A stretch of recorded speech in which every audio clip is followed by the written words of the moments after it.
You may know of Jim, some of his past work with the Arbinger Institute, his best-selling author and works with The Anatomy of Peace, Leadership and Self-Deception, The Outward Mindset, and others. And then recently founding his new thing, which I'm sure he'll be talking about today, with the Lehi Leadership Center. Am I saying that right? Okay, with Lehi Leadership Center. So we are so excited to have you. Please welcome Jim Farrell to the stage.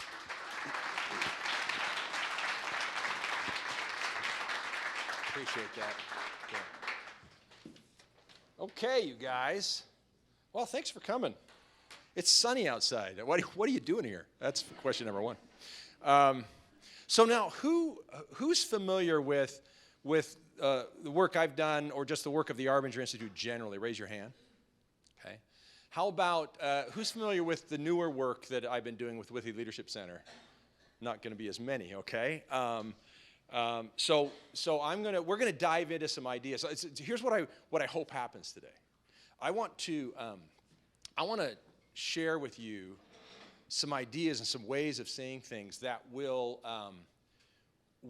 equip you to see organizations, what organizations are and what they mean differently than you've ever seen them before, and what leadership means differently than you've ever seen them before. And then what your own work would do and whatever endeavors you're involved in differently than you've seen it before, and give you some tools to help along the way. That's what I want to do. And we can have Q&A at the end, or as we go, too. If there are things that are coming up that aren't clear, let's chat. I'm so excited about the stuff we're going to dive into, so I hope it sort of reaches you the same way that it reaches me. And I'll also, there'll be resources if you're interested in this stuff, want to go deeper into it. There's free stuff that I'll give you at the end too that you can get. So I want to start by sharing a study. Let's see, about chickens. Okay. Now this was a study done at Purdue University about 25 years ago, and by a group of scientists. And they were trying to figure out how they could raise sort of super chickens. Now, I suppose there are different ways you might measure chicken success, but the chicken success they were after was egg-laying success. So what are the superstar egg-laying hens, and how do you actually produce that outcome? And so this is what they set up in their experiment. They started with a big group of chickens. They're all in their separate groups. And they counted all the eggs that are being laid, and they took the number one egg-laying hen out of every group, and those hens were the ones that bred then the next generation of chickens, okay? And they did that for 5 generations. So the superstar, super chickens, they're the ones that are, having the next generation of super chickens, and we're going to measure that.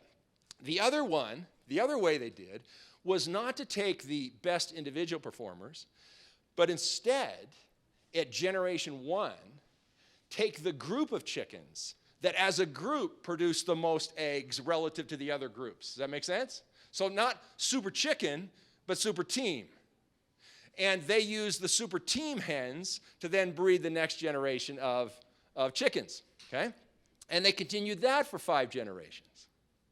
Now, what happened was, the super chicken, the individual super chicken approach, produced fewer eggs every generation after. And by the 5th generation, they're almost producing none, and they're murdering each other and plucking each other and taking the feathers out. It's just a mess. In one of the groups, there was a group of 9 chickens. There were only 2 that were alive because the rest of them had been murdered. And those 2 had no feathers left. I mean, it's like all these chickens after each other.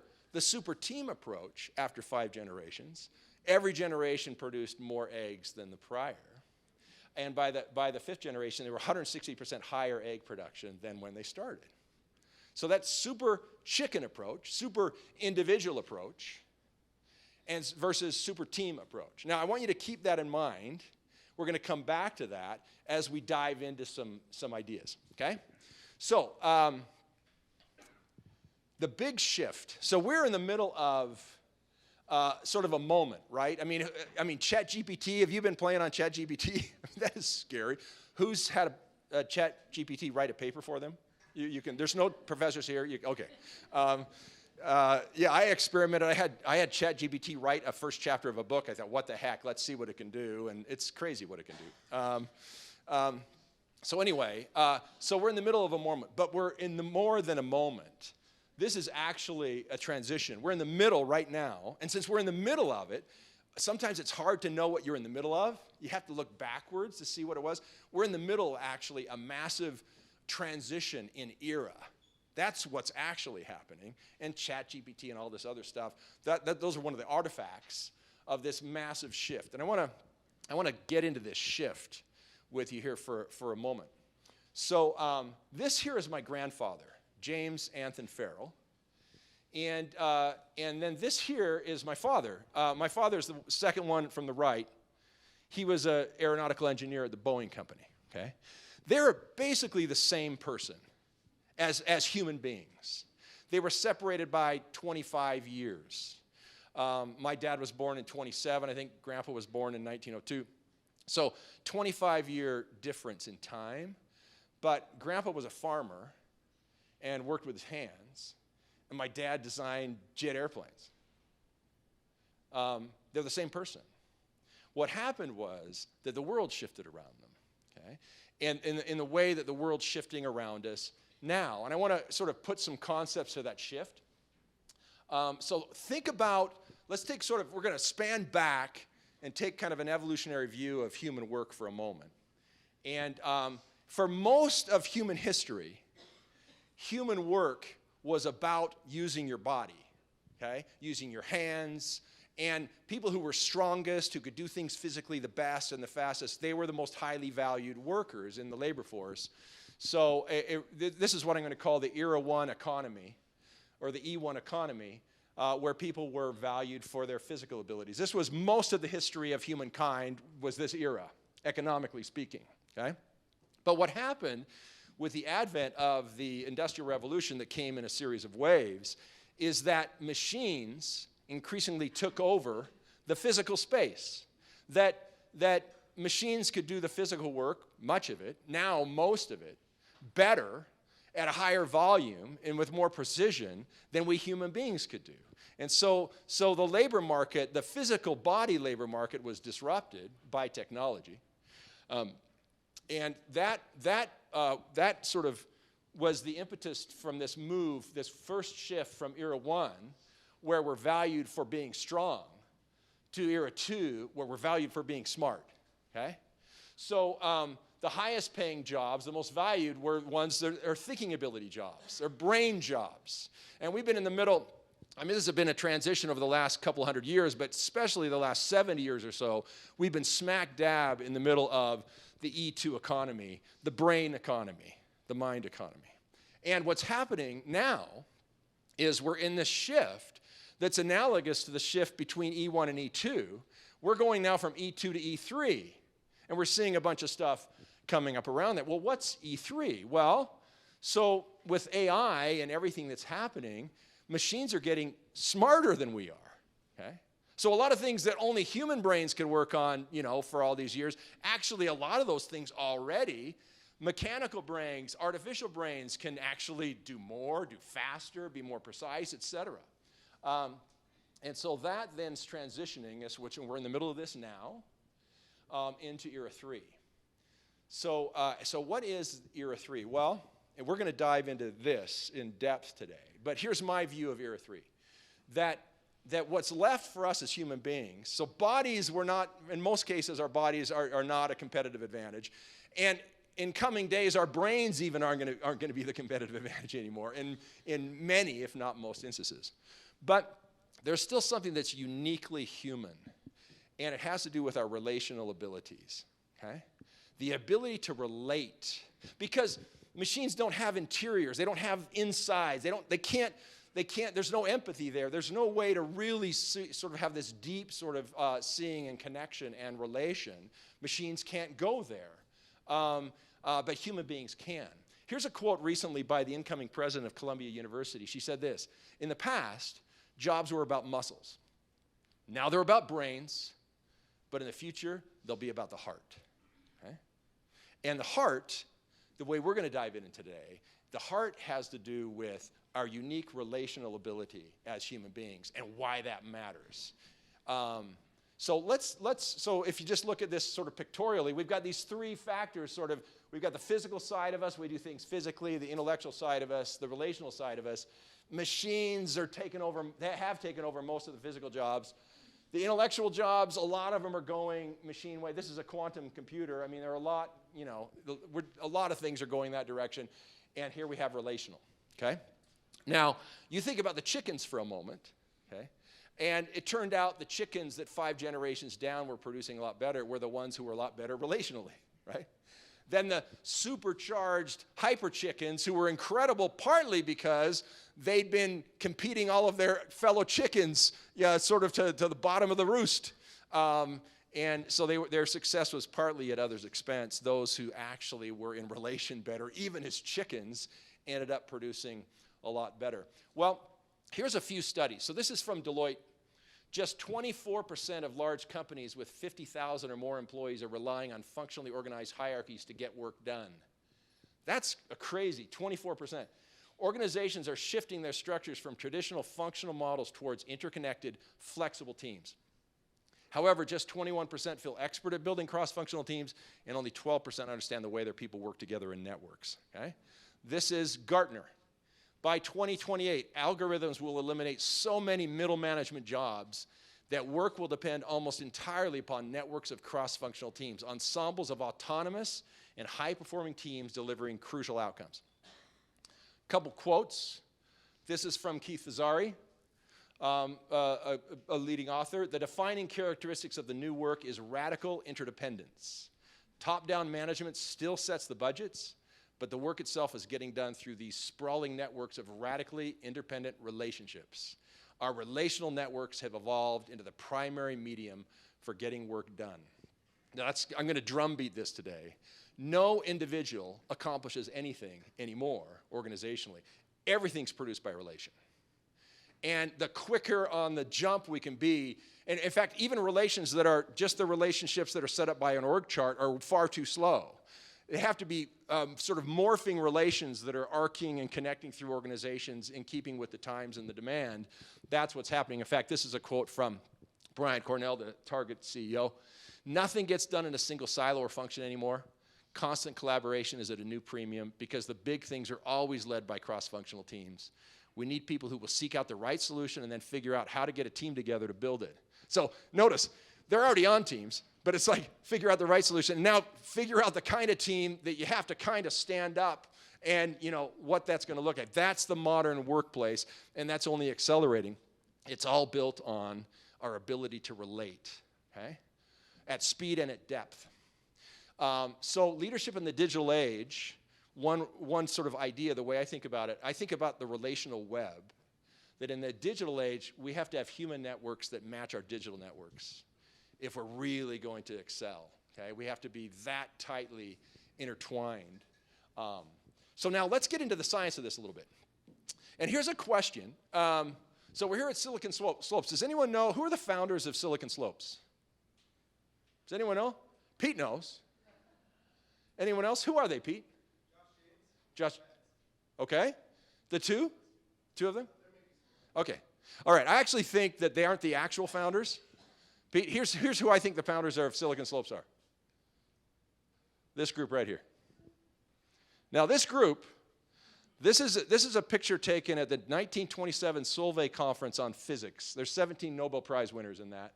And I say these are the founders of Silicon Slopes because almost everything that happens in tech is a result of their work in physics in the early 1900s and then thereafter. Almost everything. Everything that computers are doing, all the new advent of quantum computing, which is taking it up sort of manifold levels, it all comes out of their work, which is fascinating in its own right. We're going to get into a couple of pieces. You recognize some of these folks, right? Who do you recognize right off the bat? Well, Einstein. We all know Einstein. You recognize anybody else? Madame Curie, 2-time Nobel Prize winner, first female to win. She won in 2 categories, okay? In physics and chemistry, I think it was. Anyone else? Is Tesla? I don't know. Is Tesla? Here's Max Planck. Planck's constant, if any of you from your physics class. This is Schrodinger's, Erwin Schrödinger. Ever heard of Schrödinger's cat? Okay. Werner Heisenberg, the Heisenberg uncertainty principle. This is Paul Dirac, who's probably the greatest mathematician in the history of physics. And this over here is Niels Bohr, who he and Einstein, carried on, 40 years of correspondence, that's driving so much of the thinking about quantum mechanics. So quantum mechanics is, anyone sort of a physics geek? Any physics geeks in here? Okay, all right. So we're a couple little sort of physics things. So Einstein himself, who basically was the first, he didn't do this alone, but he was one of the foremost voices that actually gave rise to what's known as quantum mechanics, which drives basically all of technology, even if we don't know it. It's what's driving it. He called quantum mechanics spooky science. And here's why he called it that. Because a scientist, what they like is, let's go out and figure out what the world is like. What's going on in the world? What's this thing? What's that thing? What happens when you do this to that thing? It turns out that quantum mechanics, all the answers that quantum mechanics was giving was, there isn't a world like that. That's not what the world is. We don't live in a world of things. We live in a world of relations. Now, what does that mean? Well, have you heard of like the famous double slit experiment in physics, whether light is a wave or a particle, right? Well, it turns out what's the answer to, is light a wave or a particle? It's both. And it's both based on what? When it's being watched and how it's being watched. So the answer of whether light is a particle or a wave depends on how we're interacting with light. If we interact with light one way, it's a particle. It'll say it's a particle. If we interact with another, it'll say it's a wave. Not just light. This is true of everything, it turns out, they've measured. They went to, so electrons first, and then atoms and molecules, and it's the same for everything. So you have this weird stuff. So talk about spooky science. Read this sentence and see if you like this sentence. So this is quantum mechanics. All things are the quanta of corresponding fields existing only in superposition until the wave function collapses into a point at the moment of interaction. How do we like that? Good stuff? Okay. Now, I actually love that. I geek out over that sentence. I think it's amazing, and let me tell you why. Let me tell you what it's saying.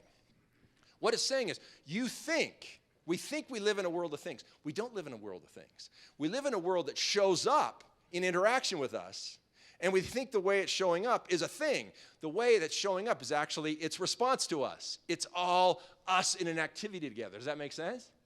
So light will be one thing if we interact it one way. It'll be another thing if we interact with another way.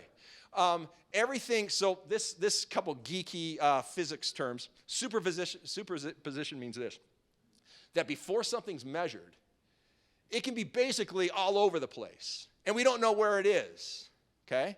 We don't know where it is. It's sort of this cloud of possibility. They call that the probability wave, the wave function. And then when we interact with it, all of a sudden, boom, there the thing appears. But before we interact with it, it didn't exist. It kind of existed everywhere.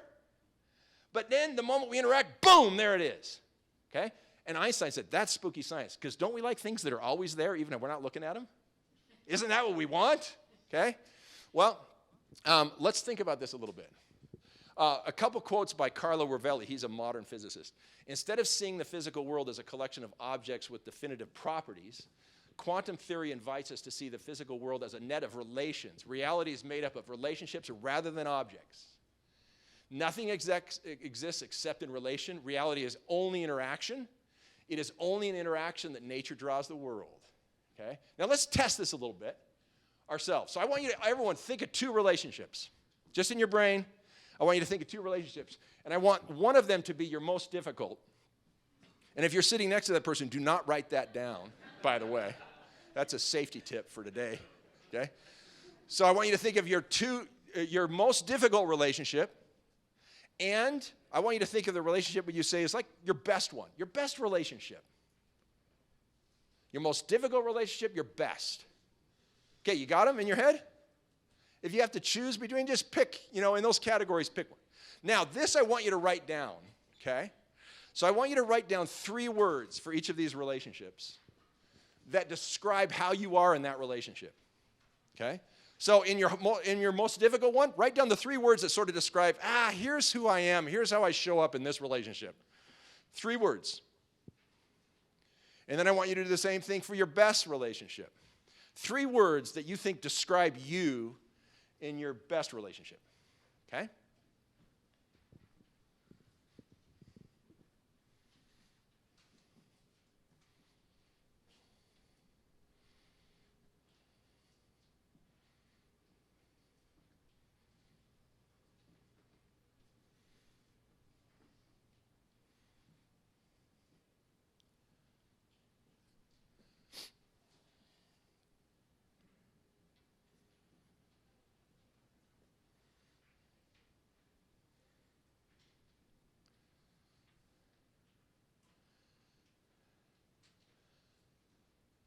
Okay, if you got it, raise your hand if you've got your 2 sets of 3 words down yet.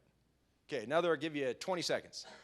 20 seconds to complete those 2 sets of 3. 3 words that describe you in each relationship.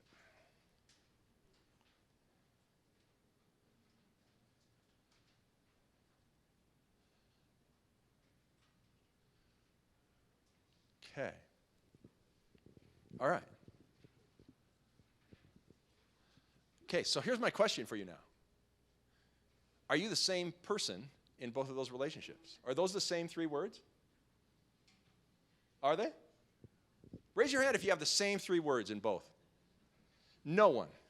Okay? So every one of us has different. So my question then is, so which person are you? Which list is the list that describes who you are? Both. And that is, all of a sudden, when we start to see it that way, we realize, oh my word, quantum theory is really onto something. I'm not just one. I can be a lot of people. My wife tells me, I have, by the way, I've got airport Jim, okay, and airplane Jim, okay, and I've got a bunch of Jims, and I show up differently in different contexts, right?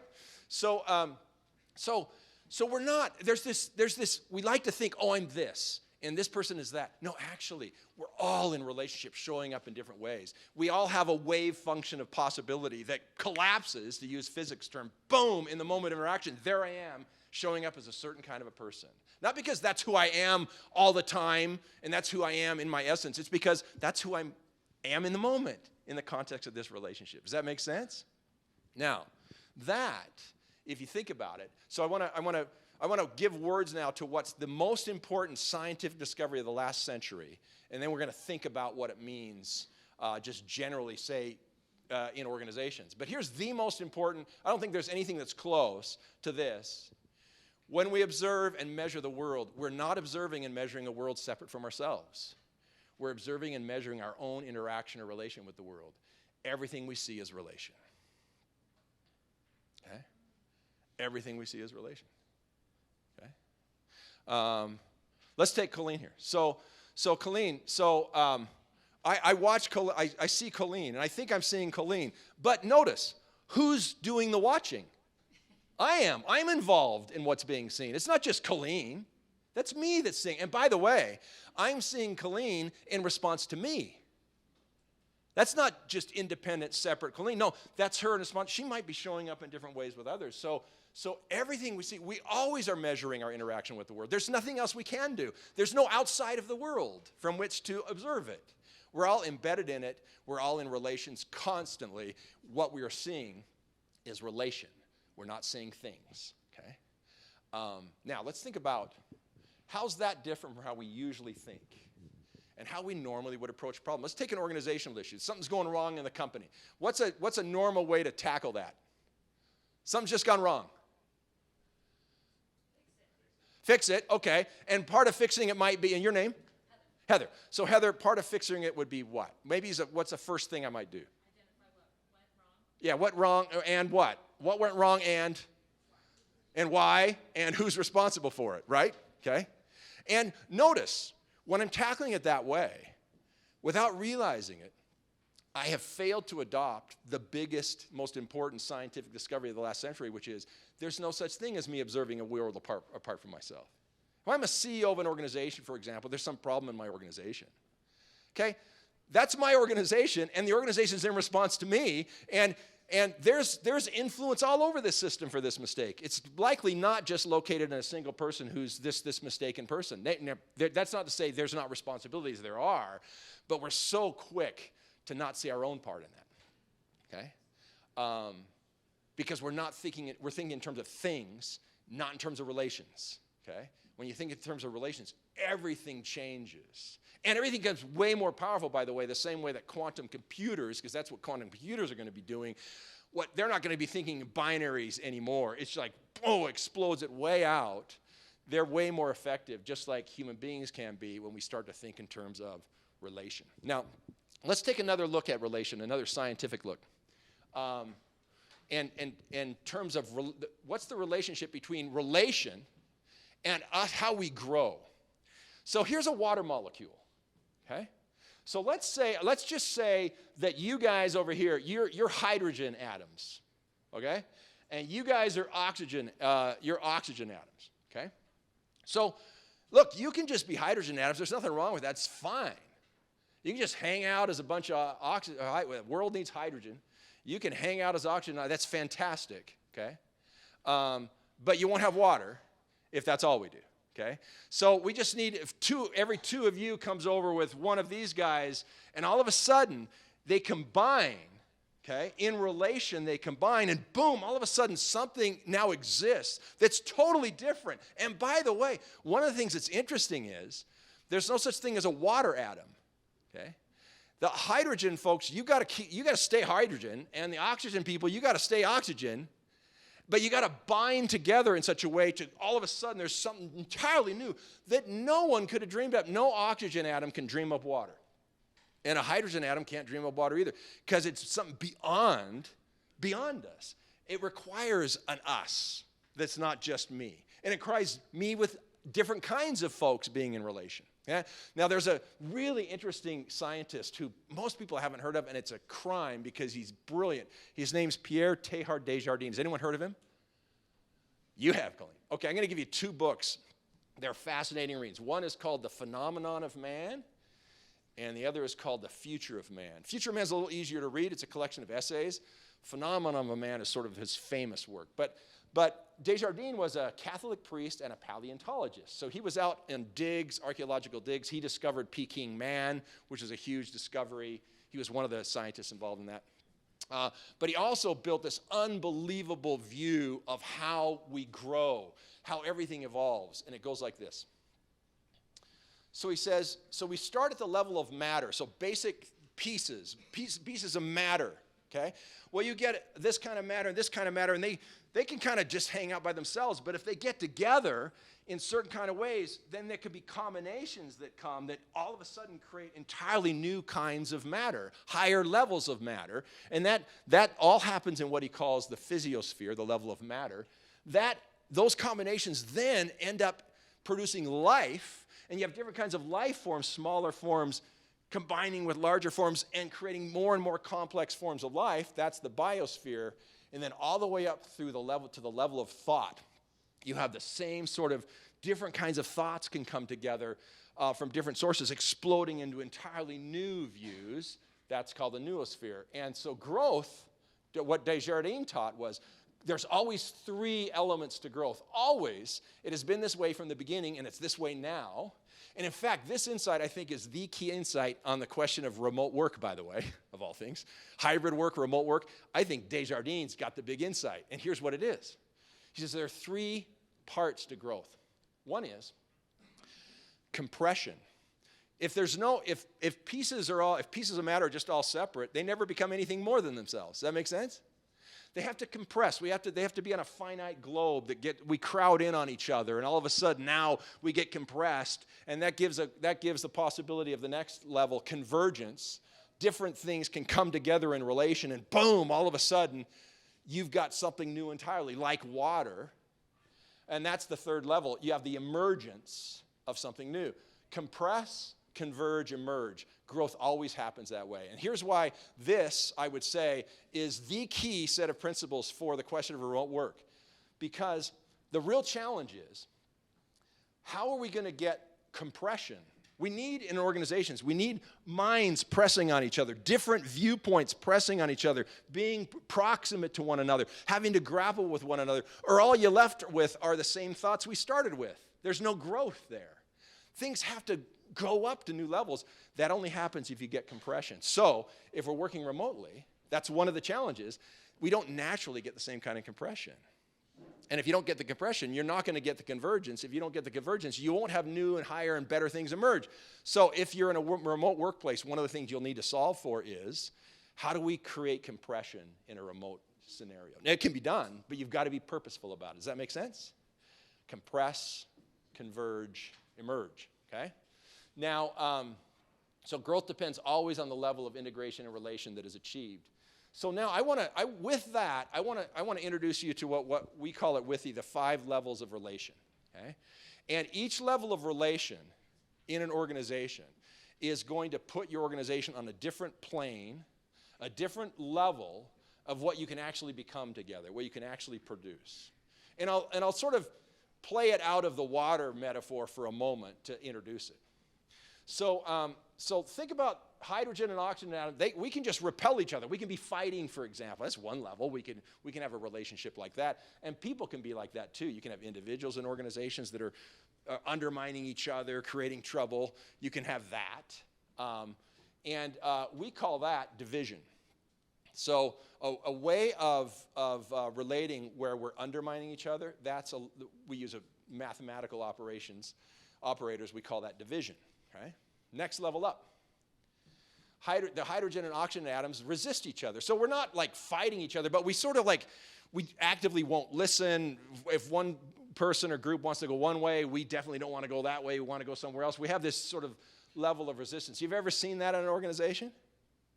Sure. Have you ever felt it in a relationship where you have a certain relationship where someone says something, given the nature of the relationship, you certainly don't want to do that. Sure, so we call that subtraction. That's the next level up, subtraction. Then the hydrogen and oxygen atoms, we might just be happy hanging with our own kind. Put it in organizational terms, sales department, we can hang with the sales folks, and marketing can hang with the marketing folks, and the engineers are all happy being with the engineers. We can do that, okay? And we call that addition, where we just coexist. That's better than the other two. At least we're not getting in each other's way and creating that kind of trouble. But we're also not getting any synergies of scale that way, cross-functionally. Okay? Next level up, the hydrogen and oxygen atoms are willing to cooperate. We call that multiplication. They're now cooperating. You see that in organizations. Now, yeah, we do our jobs like we were doing at addition, but now we're actively helping other people to do theirs cross-functionally as well. That's multiplication. The world's scrambling organization to get the multiplication level. And I'll show you our research on this. In fact, I'm going to involve you in the research in just a moment. But there's still another level up that's really the big one. This is the big kahuna. And if you can get here, or if you can be heading this direction, what it means for you organizationally is something that competitors, they're not going to be able to match that, okay? And it's just incredible the power that you mobilize when you get this in an organization. In this case, the hydrogen and oxygen atoms open themselves to each other and combine in a deep way. We actually join, and as a result of that, we are changed. Functionally, we're changed. What we're doing is taking everyone else into account. Right at our core, we call this compounding, where we integrate an operation. Okay? And we can be showing up at any of these levels, and we can be at different levels with different teams. We can be at one level inside a company, and we can be at a different level of relation with our customers. You can have customer sets. Think about your customers, those who are customer-facing, and you can quantify, you can sort of categorize your relational levels with your customers in these same ways. So now let's sort of test it just a little bit. This is just this is just by analogy, the math. I mean, if you have a team of 5 and they're dividing, they're undermining each other, you know, they're going to have an output that's less than 5. Same with resisting or subtraction. It's going to be less than 5. If we're adding, we're doing our own stuff, okay, we'll do our own 1, 1, 1, we'll add it up, we produce at a level of 5. if we can get to multiplying, this is why the world is trying to fight the multiplication so much. You get synergies where we're helping each other succeed. It's 5 times 5. You're producing at a level of 25. But if you can integrate deeply, so every part of the organization is now taking all the other parts of the organization into account in their every move, you compound, you're 5 to the 5th, and that's a massive number, over 3,000. Now, that's just an analogy, but it's sort of, that's the kind of thing that opens up as you move up in levels of relation. So let's just look at this. So here's a team, here's an organization. What level is this? We got fists. That's division, okay? That's level 1, that's division, undermining. How about this one?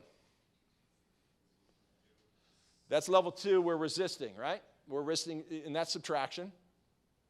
How about this one?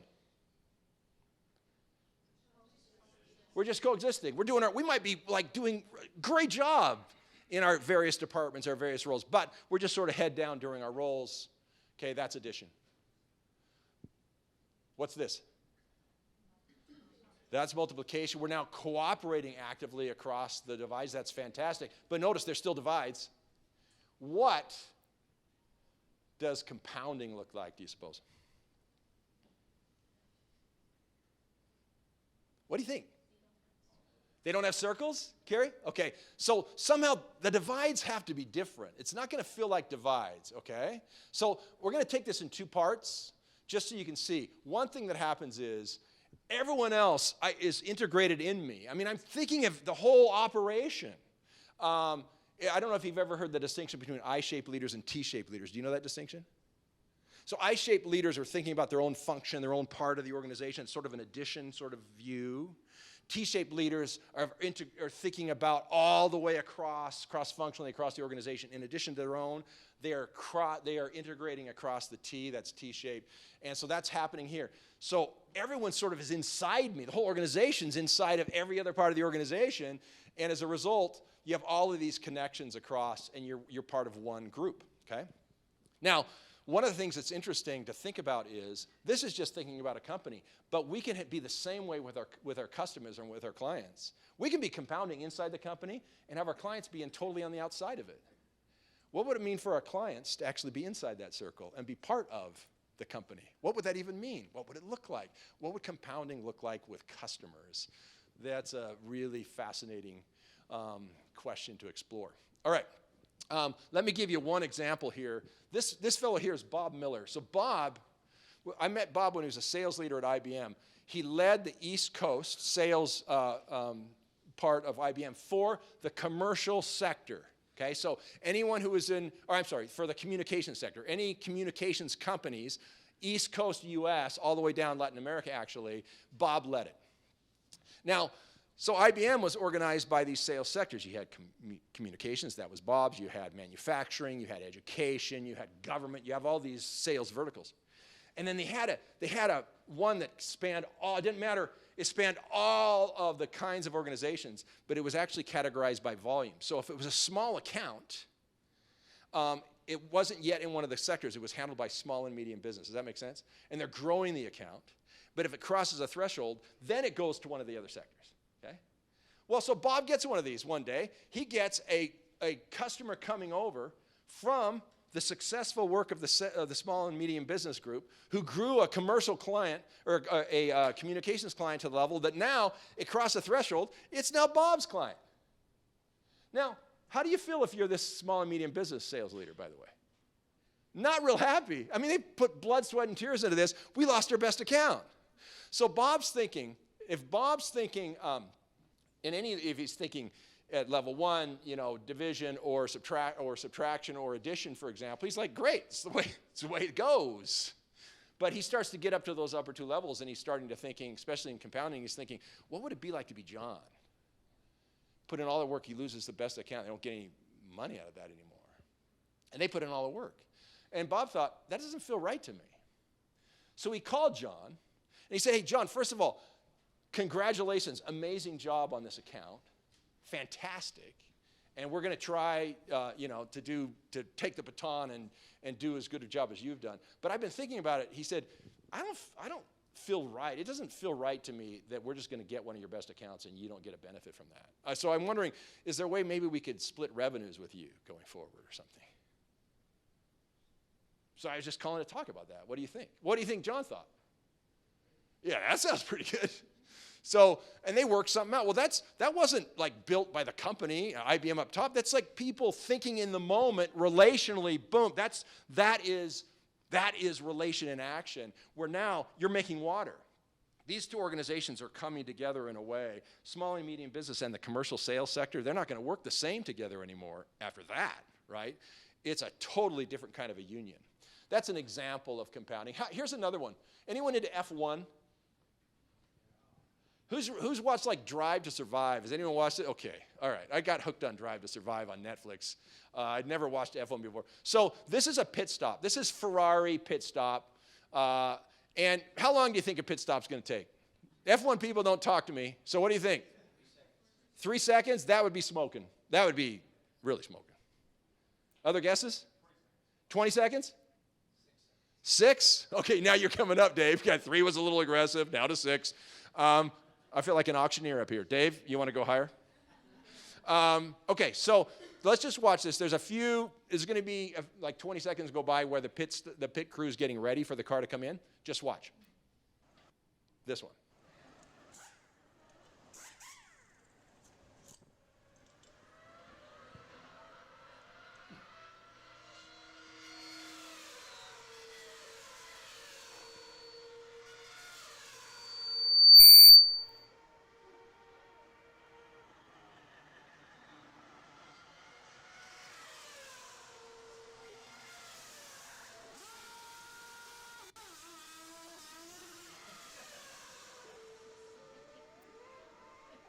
You were actually guessed high the first time, Dave.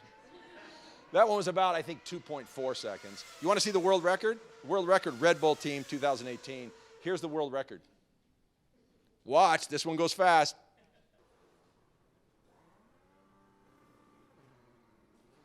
.82 seconds. Okay. Now, you don't get like that unless you really integrate deeply, right? Like totally become one team. Everyone has their own roles. You don't not become hydrogen, not become oxygen. You've got your job. But man, you unite into one organism in a way that, wow, how do you compete with that? Okay? Okay, now, we're going to do a little thing here. This is going to take about 5 minutes. Take out your phones, and I'm going to have you take a 20-question survey. Just rip through this. All right, so I'm going to give you, that should be popping in here momentarily. I'm going to walk through what you're going to see, and then you can compare your numbers. So you're going to get a convergent score for your organization, which is a way of looking at the relational field, the relational strength of your organization, and it's organized this way. So think of an organization in terms of 4 quadrants. So you have individuals or organizations that are doing things. That's the behavioral area. They have got their own personal attitudes. That's the attitudinal area. Then you have the organizational side. You've got the structures and systems and processes of an organization. And then you have the organizational culture. All of these things, whenever you're working a change effort, it's really important to be thinking in 4 dimensions, not just one. You might have a favorite, like you love to think about attitude issues, or you really want to tackle things with a behavioral solution. That's great, but you're going to find that you're going to plateau in your efforts unless you're actually thinking 4-dimensionally. So this assessment measures 5 attributes in each of these 4 quadrants. Here's what's being measured. You can take a picture of that you like, but it'll all be in the report for you. And if you think about this, what these 4 quadrants do is they are the predicates that equip an organization, the relationships to be really productive or not in an organization. You might think about it like this. It's like a playing field on which all of the relations across the organization are happening at whatever levels they're happening. And if you have structural problems, cultural issues, behavioral challenges, attitudinal problems, that's going to weaken your relational web, the relational field, the relational strength of your organization. Your convergence score, it's scored, actually, your score is going to be skewed a little bit high because this version of the test We didn't include the bottom level division. We just started a subtraction. So your score is going to skew a little bit higher than the norm. But we measure each of those 4 quadrants, and you'll get a number. So here, by the way, this is the average score. This is the average profile in a research across industries. Organizations average out at 2.36, which is between addition and multiplication, but on the lower side of that between, okay? And the lowest quadrant is, on average, structure, okay? But what'll happen is, if we did an analysis of your organization, which we could do, and you get all the data from across the whole organization, you get all kinds of interesting views of what's happening in different levels, different verticals, and where people are, because there'll be different viewpoints of what the organization is doing and how it's performing. Okay, so what I want to do is I want to give you, we work with organizations to assess the relational strength across the organization 4-dimensionally and help them sort of form attack plans on how they're going to build that out. And one of the things we use is something we call the 7 rules of relation. And I want to give you a couple of those here today. A couple of the rules of relation. Here's rule of relation number 1: help others succeed. So we're gonna do a little something. You're gonna need a piece of paper that you turn sort of landscape on your table. Okay. So we're gonna remember we talked about early on that in this new era of work, it's not about just the org chart, what says the teams are. You got to have these. You have to have these sort of teams forming, all the time, flexing and forming. So I want you to build what we're going to call your team right now. So you think about whatever it is you're involved in your company or your life project.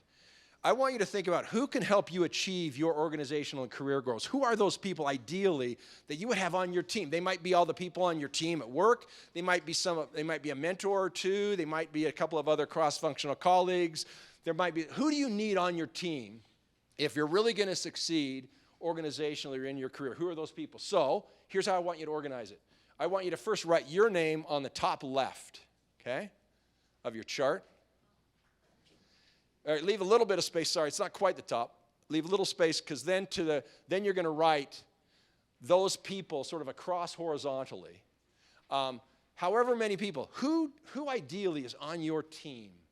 Who do you need as part of that team if you're going to succeed in your role at work, in your career, path, or whatever that is? Who are those folks?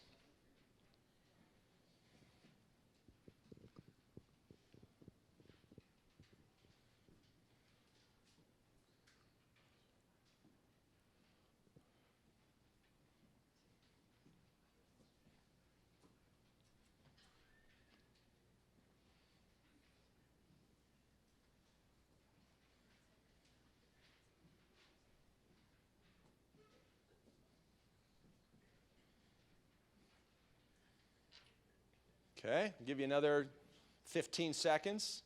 Who are the folks you need? Think big. I mean, it's like, ideally, this is really who I need on my team. Need to be able to work and collaborate with this person, and I need their help.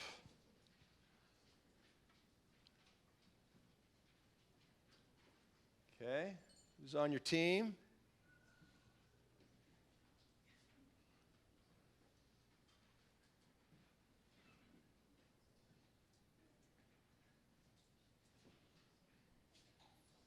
Okay. All right, next one down. So now, what I want you to do on your chart, I want you to rate your level of relation right now for each one of those people. So now again, you're not rating them and you're not rating you. We're talking about the level of relation, okay? We're not talking about individuals. Things are an illusion. Relation is what's real. So right now, is this a division relationship? Is it subtraction? Is it addition? Is it multiplication? Is it compounding? Just make a notation for under each name, rating that level of relation. By the way, if I don't really know what they're up to, if I don't know what their objectives and what are, then I might not even know if I'm getting in their way. I might be getting in their way if I don't even know what they're trying to accomplish. That might mean I might potentially be a subtraction level in this case. I might be getting in their way and I don't even know. Just give yourself a rating.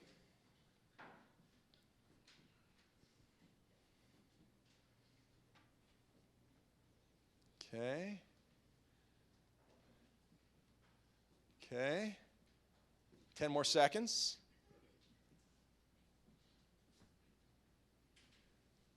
10 more seconds. By the way, we do this with executive teams, for example. We'll build a relational field with an entire executive team where on one chart, every relation is rated in terms of level of relation. You're going to see, because if there are any cracks in the executive team, by the way, they're chasms down further in the organization. And you can see where's the subtraction happening, the addition, the multiplication. In real time, boom, you just see it. And now it gives you huge leverage to be able to work at the level of relation, which is way quicker than working on individuals, it turns out. Okay, so you've given yourself ratings. Now, I want you to translate that to a score. So anything that was division is a 0. Anything that's subtraction is a 1. Anything that's addition is a 2. Multiplication is a 3. Compounding is a 4. Give yourselves a number for each relation.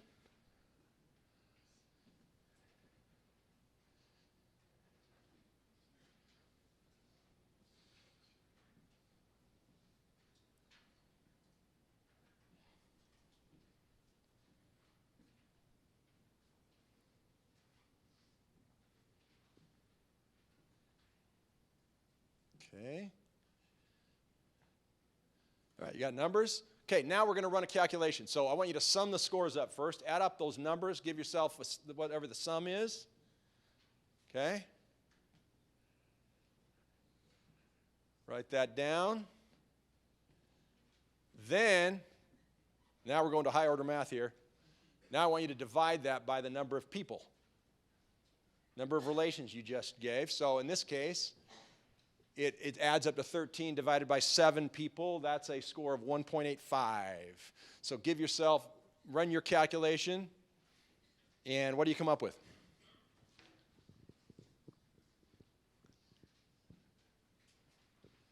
What do you come up with?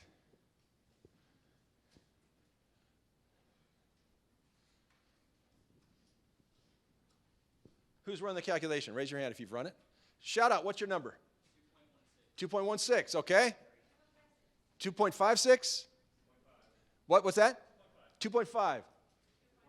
2.8. 2.16? Okay. So you might think of this as, now this is your own team. This isn't just the org chart team. Might involve your org chart people, but maybe some other folks as well. You might think about, this is your current relationality score, okay? Your current relationality score. If I'm at 2.2, I'm a little bit more than addition on average here in these relationships. But this gives you a way to think about, what do I need to do? What do I need to start focusing on? This is you individually.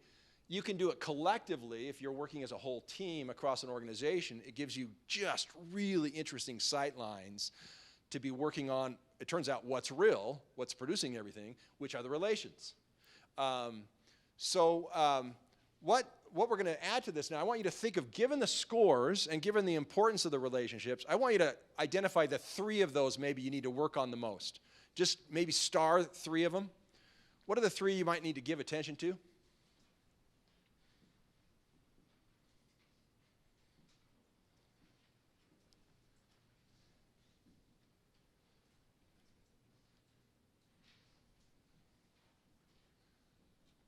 Okay. And all right, now we're going to take it one more level on this first rule of relation. So I want you to pick 2 of those 3 that you just starred.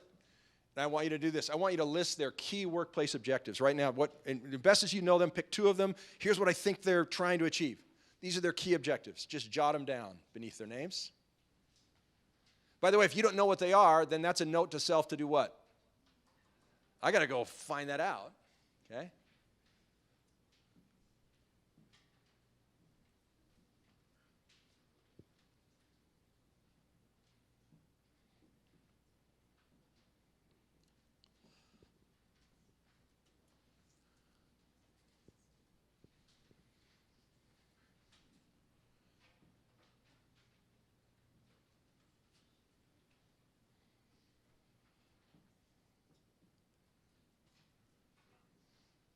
Okay? All right, now I want you to pick one of those. One of the 2 you just wrote down, their objectives, I want you to pick one of them. I want you to think of something you think you could do that would be helpful to this person toward helping them achieve their objective. Something you think might help them that you'd be willing to do.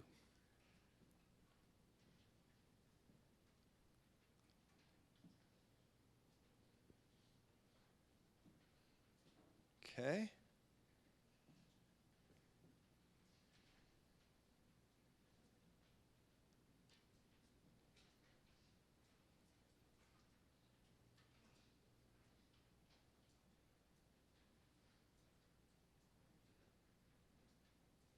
Okay, now, so my invitation is, with regard to that person, do that, offer that, go have a conversation, see if you can do that. And then here's a way you can think about, and this again, this is one sort of application of rule of relation number one, which is help others succeed. Here's a way you can start thinking about everyone on your team. You can think about people at your home life too in the same way.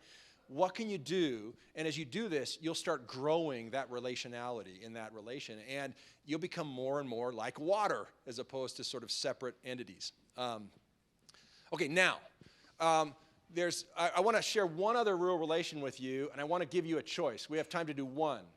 One more, so of the 7. So one more, we can either do tell on yourself or connect, don't just interact. Who wants to get into tell on yourself? Raise your hand. Who wants to don't just interact, connect? Okay, all right, we'll go to that one. All right.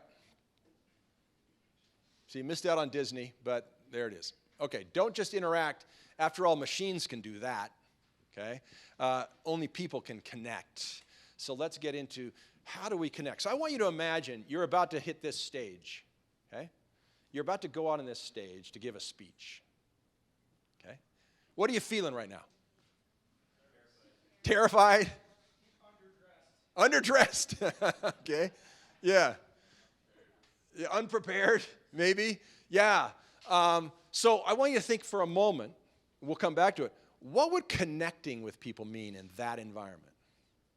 Because you can give a speech and not connect at all. And you can give a speech and actually there's really deep connection. What's the difference? What does it look like? Okay, just keep that in mind. How about this? This has been life for a lot of us. What does connection look like in this context? You know, as opposed to just interacting. We can interact all the time, but how many times are we actually connecting? And what does that mean? And what does it look like? Or, how about this? You ever been in a situation like this? Yeah, so what is connection going to mean here? What does it look like? How do we get there? So let's think about connection for a moment. Let's think about human beings. So one way to think about us as human beings is all of us have what you might think of as an insight, our depth. So this would be, you know, our experiences, our thoughts, our beliefs, our emotions, our desires, our fears, our preferences, our heartaches, our joy. We have this depth to us, this interior to us, right? We all have that. Machines don't, by the way. And that's why if we don't connect at this level, we're no better than machines at the end of the day. And by the way, if we don't connect at the level of depth, a machine can do the other interacting as well as we can, and they'll have our job, okay? The jobs that are going to be valued are the ones who are really great relationally, which is going to involve actually being humans, okay, and not just being machines. And we have an outside. So this is our face to the world, our external actions, our words, our behaviors, and the exterior image or reputation that we want others to see. We've got that too, sort of shells around us, if you will. And we don't maybe keep the inside of us, we sort of keep that hidden, perhaps. So now let's think about that for a moment. And so this outside, if we let it acts like a wall, because what it's doing is it's dividing our depth, our interior, what's really human about us, from everything that's on the outside, okay? So it really acts like a wall. And if we're going to connect, there's something specific that needs to happen. There's a really wonderful French thinker. His name's Gabriel Marcel, and he's written a lot of wonderful things, but I love this quote. The person who has broken open is available and hospitable to others. The doors of his soul are ajar. So he's inviting us. We need to keep the doors of our souls ajar, not closed by this exterior shell all the time. It looks like this. So you have sort of these penetrations, like actually people are getting through. I'm feeling others. I'm alive to them, okay? This is what he means by keeping the doors of our soul. It's not wide open here, okay? I'm sort of peeking out in places, but there's gaps, there's spaces, okay? Now here's 4 connection blockers in my experience, and you can just compare this in your own, but there's probably many more, but here's at least 4. And these will block you every time and will keep you will not be able to, you'll never get to compounding. We cannot get to compounding without this kind of connection. You can maybe top out at multiplication. But here are the blockers. Masks that we hide behind, okay? So if I have a mask that I sort of hide myself behind, that will always keep me disconnected. Images that we're trying to put out to the world, we're wanting the world to see us in a certain kind of a way. That's part of our external presentation that will always keep us from connecting, okay? Control, trying to dominate or be in charge, will always cut off connection. And then finally, detachment, keeping others at an emotional distance. So I can't feel them. I don't want to feel them.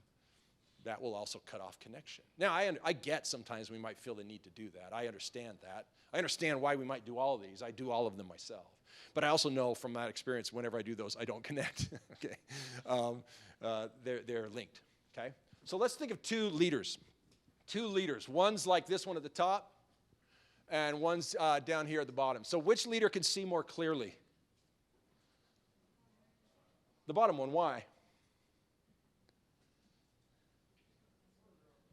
Because the doors are open. Because I'm not only sort of keeping people out, I can't see clearly when I've got my doors all shut either. I think I'm seeing clearly. I think I see a bunch of things out there that I know what they are, and I've totally missed out. No, everything I'm seeing is relation. It's all me that I'm seeing, and it's all in response to a closed-off me. Which leader can feel more empathy? The bottom one. Which leader do you want to follow? Which one would you rather follow, top or bottom? Bottom, yeah, me too. So now let's think about this relational dimension then. So we have our depths and we have our surfaces. So when 2 or more people really connect, think about water here for a moment. A new reality gets born that's beyond either of us, actually. It's not only inside of me and it's not only inside of you. There's something new that arises. Kind of a new dimension emerges. Buber called this, Martin Buber, one of my favorite thinkers, he called it the between or the interhuman dimension. Gabriel Marcel called it the intersubjective, and he called it communion, where we really commune with each other. I love that. Jan Gebser, another fascinating thinker. If you want your mind to be blown, read a book called The Ever-Present Origin by Jan Gebser. Just blow your mind. He called this the aperspectival place. That is the place from where separate perspectives are transcended. We're out of just our own place. But whatever you call it, this is how you make water, okay? This is how you actually compound, converge, emerge into something new. There's something that's created that's beyond us. It's how you make water, and it only happens through connection. Now, I want to give you an example of this. I want to tell you a story. Oh, while I'm telling you this, if you want to get into a couple things, we'll see if this works. If you try this other QR card, there's a couple white papers that I've written, a bunch, but here's 2 based on topics that we've covered today: achieving 4-dimensional change and then breaking open, unlocking human connection. If you want to get those, we'll send them to you. So you shoot that, and then I'll tell you the story that was from that slide, and then we can take any questions you might have before we go. So one of the most powerful leadership moments I've ever experienced was with a leadership team of lawyers, actually, in a big company in the defense industry.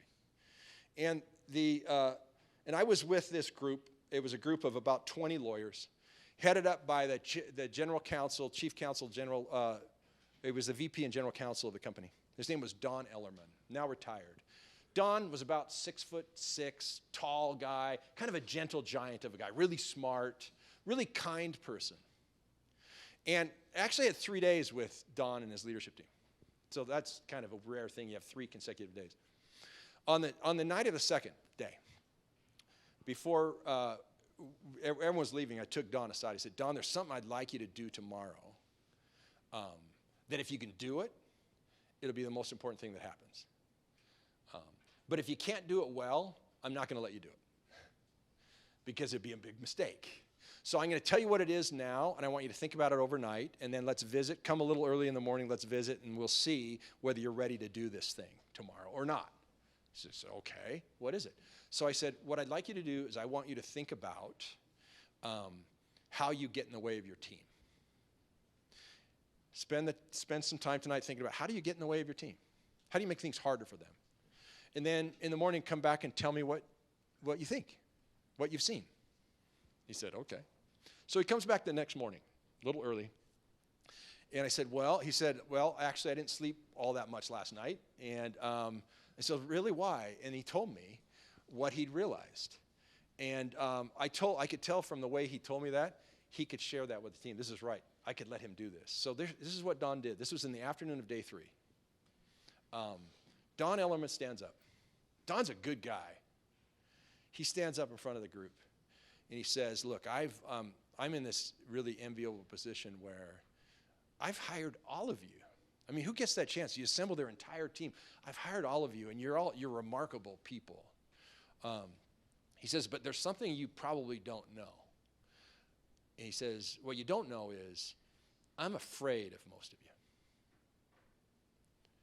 And the reason I'm afraid of you is that I think there are a lot of you here in this room who'd be better VPs and general counsel of this company than me.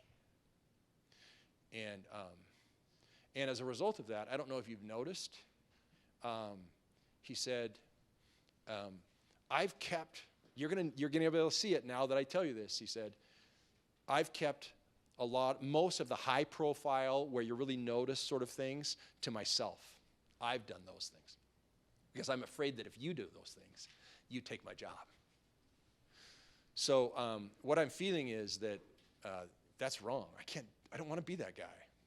And that's wrong for you, toward you. And so up till now, I've honestly, I think, as I've been thinking about it, I think I've viewed my job as to keep my job. And I think now my job is to help you take my job. That's my job. That's what I wanted to share. Now, what do you think the connection was like in that room? What's your guess?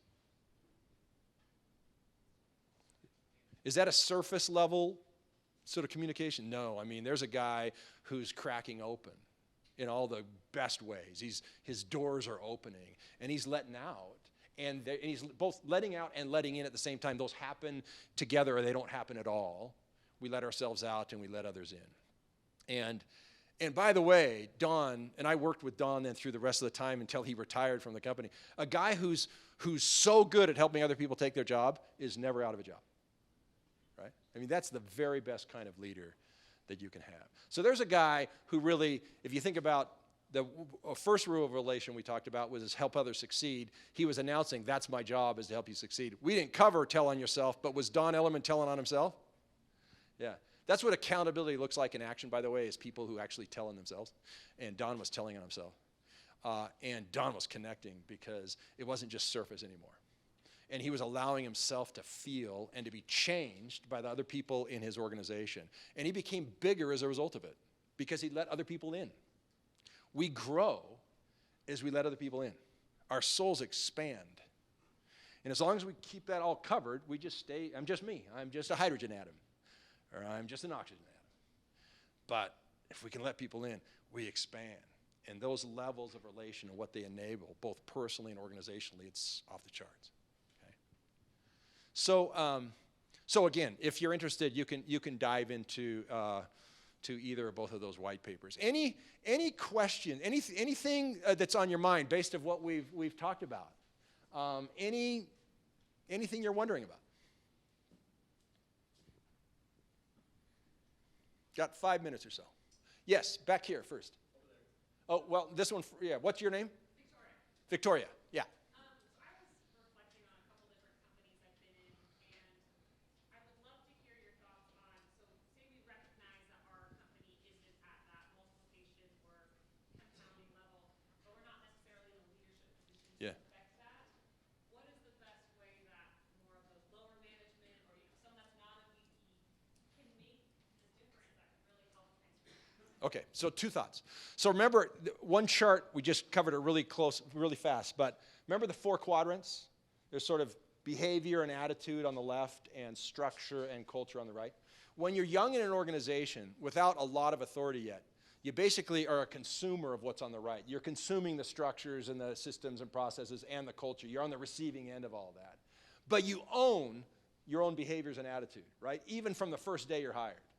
Now, as you climb the leadership, levels, you always own your behaviors and attitudes, always. So, but you also start to own the structures and the culture of the place as well. You have responsibility for those also. So point one is, I will not, even if I'm lower in an organization, I will never be able to have influence that exceeds how I'm performing on those 2 sides of the organization that I own. That is, my own behaviors and my own attitudes. So I got to show up super well there. Now, that'll give me credibility even when I don't have the authority on the org chart yet. Then at that point, it's like you'd need to find like a sponsor, more senior sponsor in the organization who's seeing things sort of the way you are. And I mean, we do this all the time, because one of the things we do at Withy is we actually can do an assessment of the organization that's fascinating. We'll give you a 4-quadrant look relationally at what's going on all across the organization. And when your leaders see that, there's, in fact, Withy's existed now for 2 years. Every time we've done, as a first step, the analysis, every organization, they all say, we're doing this now. No one's ever not. Because what illuminates is so obviously like critical. It's like we have to do this. In fact, it opens your eyesight to a whole dimension of organizational. You never even thought in terms of relation before. We're still thinking in terms of things. We're thinking of this thing department and that thing department and this thing person and that thing person. No, that's all sort of out of context. Relation's what's real. And when you cut your organization, you get the viewpoint of the levels of relation. Man, there's no going back at that point. So that's what I would say. Own the left 2 quadrants, show up that way, find the right kind of sponsor, and then you try to introduce sort of a need. Okay? Yeah. Who was the hand over here? Who were you saying someone over here was first? Okay, yes, go ahead. So I'm going to apologize. I'll try to make this.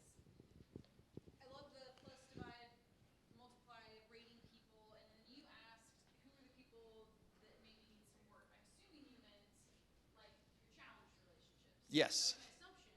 However, Yeah. as I've thought about it since then, does your research show anything yet whether or not it's more valuable to focus on neutral or positive relations? So I have one person who's a compounder in my life, and I actually start that person because that person, or there's already so much synergy, and that person is so, I'm so like, Yeah. that compounding effect is so important that I Yeah. wouldn't also say, oh, that doesn't need any help. It actually needs That's a great point. a ton of nurturing. But Can I stop you just for a second before you take that? I wouldn't say this is a compounding person. There are no compounding people or not. The relation is compounding. Exactly. Which involves you, by the way. You're in the middle of that too. But yeah, go ahead. so, does your research show that there is more benefit by taking, like I have someone who's just a plus? Yeah. No, the person's not a plus. The relationship's a plus. Yes. Would it be more beneficial to start with your neutral / already somewhat functioning relationship versus taking the 2 people that I have their lab divisions Yeah. and saying, let me focus on this relationship? Like Roland, for example. Yeah. Okay. Well. Yeah. Yeah. Have you done that level of research where you say it's easier to focus on something that's already Yeah. somewhat functioning versus something that's very Yeah, and there's no one answer to that, because it will totally depend on, for example, what the job is, what the project is, because you have to also think in terms of strategic importance of things. There's long-term things, there's short-term things. Those are all real. And so sometimes you got to dive into the tough things. There's something we got to wade into this tough thing right now, because there's no tomorrow, right?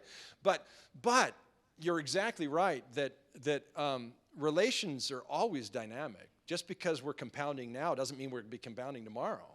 So leaning into that, continuing to lean into that's fantastic. I think it's a great intuition. But I wouldn't say that there's, as a matter of strategy across the board, that's why I said you decide where you're going to start. Whatever's speaking to you, you start there, and it's likely to be different across everyone in the room. That's not a real satisfying answer, but it's the best one I can give. So sorry, yeah, Matthias. So when you look at from an organization level, like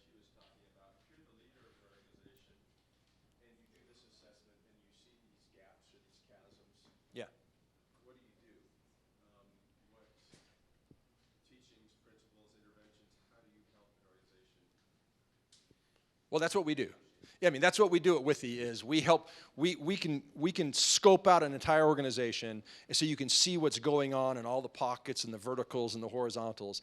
And then together with, it's typically the leadership team, we put together the plan. So here, you see what the data's saying, and it's usually with us, it's a combination of data and we're doing in-person interviewing too, some level of that, so we get the narrative dimension. And then, we deliver that view, and it's like, okay, here's what we would recommend, here's what we're seeing, here's what we recommend, but let's think about, the best way to scope that out. So it unfolds differently every time. There are key elements that we bring to bear because they're so bedrock, like the 7 rules of relation are just huge, like thinking 4-dimensionally. I've spent most of my professional life thinking 1-dimensionally. And to come to the understanding that actually, you got to start thinking 4-dimensionally if you're going to, organizations are complex. You don't change everything in an organization only by changing 1 dimension. You'll top out. So helping organizations and leaders to think about their issues 4-dimensionally and scope out what to do about that. And then we give all the support for that, which we do. There's a lot of things. We consult around that. We coach around that. We do some training around that as well. But yeah. Was there other hands? Yes. Your name, by the way? Christine? Yeah. So I really love the idea of these collaborative relationships. I find in a lot of those that it's very easy to get overwhelmed very quickly with a lot of things going on. So how do you balance this compounding relationships with not overstepping roles and responsibilities? Yeah. Yeah, okay. Now, this is a really important strategic question. Did y'all hear that? Because, look, we have limited bandwidth as people, too. It's like, to have like these individual compounding relationships with 1,000 people, it doesn't really happen that way. But that's actually not the way that it works. Think about it. Think about Desjardins' insight about matter coming together and the biosphere things coming together, at the idea level things coming together. We work in groups. Human beings always work in groups. There's no such thing as individuals didn't survive. Groups survived, and individuals that threatened a group threatened everyone, threatened everything. So we work in groups, but the next level up, that group is the individual. Does that make sense? So this group can work with other groups. So individuals are working, and they form a group. This group is itself an entity that's working with other groups, and all the way up the chain, you get higher and higher order levels of coming together. So I would feel overwhelmed if it was just like me as an individual having to all those connections. That's not how it works. Who's my team? Like we were starting to build, I need to make sure that those we want to grow those relation levels. But then, okay, that group as a group, now we're an individual in a way. We're a single entity. Who are the other groups of individuals then that we're going to combine with? And how do we expand and converge at the next level up? That's how growth always happens. But if we think only individually, you get tapped out and you get overwhelmed, right? But the same principles apply at the individual and the group level. Group's just an individual in collective form is all it is. Any other questions? Then let me leave you just with this. So nothing in organizations happens because of one person. Relation produces everything. Map and build relation. That's like a superpower, and most people don't know about it, okay? It's not a lever they know exists to pull, okay? But if you learn how to start pulling that you'll bring all kinds of new possibilities into an organization, okay? All right, you guys. Thanks for coming.